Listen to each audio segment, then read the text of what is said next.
memahami TKU atau TKK dan SKU atau SKK serta Pramuka Garuda.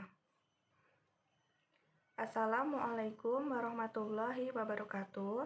Perkenalkan, nama saya Rusti Eka Sari, NIM 2019 Baiklah, kita akan membahas tentang TKU atau SKU, TKK atau SKK, dan Pramuka Garuda. Yang pertama, kita akan membahas tentang TKU atau SKU.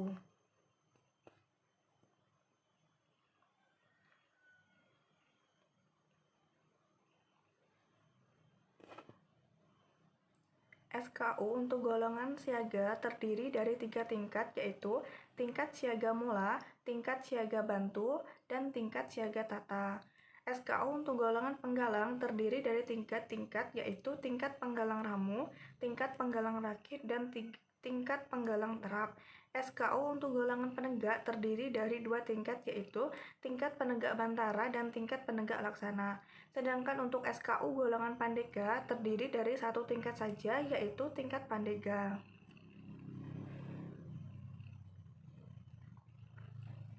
Penguji SKU adalah pembina atau pembantu pembina yang langsung membina pramuka yang diuji. Penyematan TKU dilakukan pada upacara resmi atau upacara pelantikan.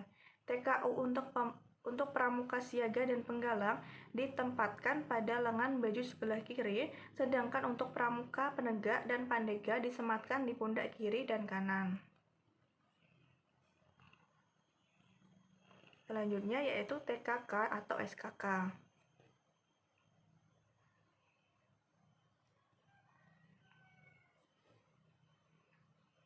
SKK adalah syarat kecakapan khusus berupa kecakapan, kepandaian, kemahiran, ketangkasan, keterampilan, dan kemampuan di bidang tertentu, yang lain dari kemampuan umum yang ditetapkan dalam SKU.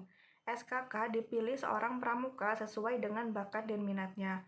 Sedangkan TKK adalah sebagai alat pendidikan, merupakan rangsangan dan dorongan bagi para pramuka untuk memperoleh kecakapan dan keterampilan yang berguna bagi kehidupan dan penghidupannya sesuai dengan bakat dan keinginannya, sehingga dapat mendorong semangat menjadi wira swasta di masa mendatang.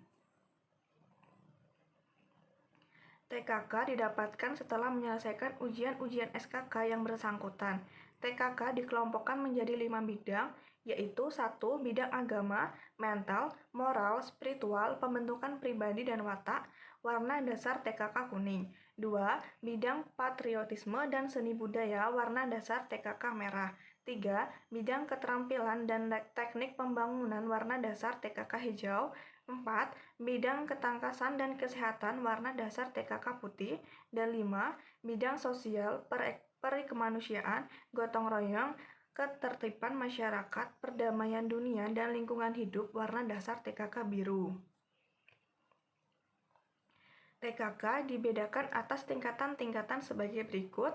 1. Siaga, hanya 1 tingkat berbentuk segitiga atau puncaknya di bawah dengan panjang sisi 3 cm dan tinggi 2 cm.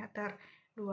Pramuka penggalang dan pandega, terdapat 3 tingkatan, yaitu 1. Tingkat purwa, berbentuk lingkaran dengan garis tengah 2,5 cm dan dikelilingi bingkai 2 mm. 2. Tingkat madya, berbentuk bujur sangkar dengan ukuran sisi 2,5 cm dikelilingi bingkai 2 mm.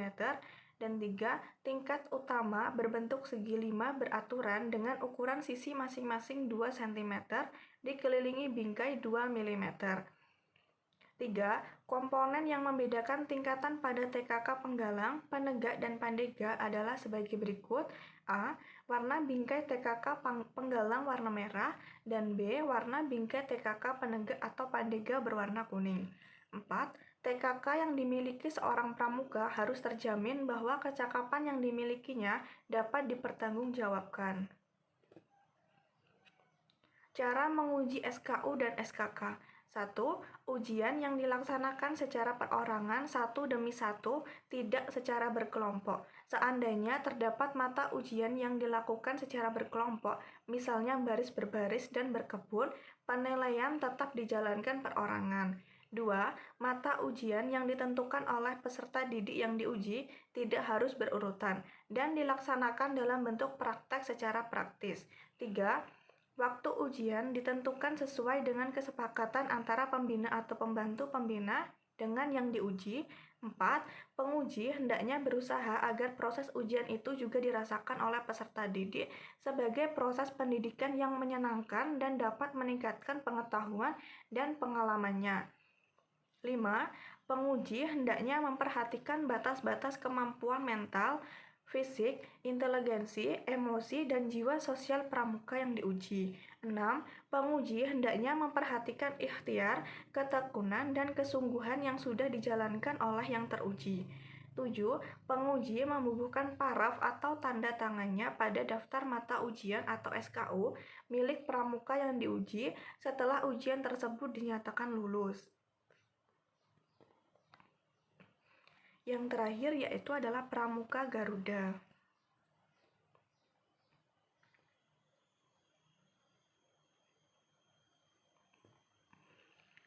Seorang yang telah menyelesaikan SPG atau yang biasa disebut sebagai Pramuka Garuda adalah seorang pramuka yang dapat menjadi teladan dan berhak menyandang tanda Pramuka Garuda atau TPG.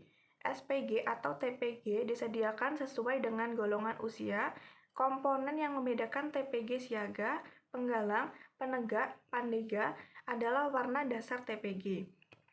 TPG siaga berwarna dasar hijau, TPG penggalang warna dasar merah, TPG penegak warna dasar kuning, dan TPG pandega warna dasar coklat. Syarat menempuh Pramuka Garuda pada golongannya yaitu 1. SPG siaga dapat ditempuh oleh Pramuka Siaga Tata, SPG penggalang dapat ditempuh oleh Pramuka Penggalang Terap, SPG penegak dapat ditempuh oleh Pramuka Penegak Laksana, dan pandega dapat ditempuh oleh Pramuka Pandega yang memiliki syarat-syarat tertentu. Pemegang TPG berkewajiban 1. Menjaga nama baik pribadi dan meningkatkan kemampuannya agar tetap dapat menjadi teladan baik bagi pramuka maupun bagi anak-anak dan pemuda lainnya. Dan 2. Mendorong, membantu, dan menggiatkan teman-teman pramuka lainnya untuk memenuhi syarat-syarat Pramuka Garuda. Cara menguji SPG. Penilaian atas calon Pramuka Garuda dilakukan perorangan. Di dalam memberikan penilaian seorang calon Pramuka Garuda, tim penilai wajib memperhatikan 1. Keadaan lingkungan setempat, 2. Keadaan dan sifat calon Pramuka Garuda. Keterangan tertulis dari pihak-pihak mempunyai sangkut paut dengan kegiatan Pramuka Garuda. Penilaian dilakukan dengan cara wawancara langsung, pengamatan langsung, dan meneliti dari hasil laporan atau atas calon Pramuka Garuda baik yang tertulis maupun lisan. Itulah yang dapat saya jelaskan. Terima kasih. Wassalamualaikum warahmatullahi wabarakatuh.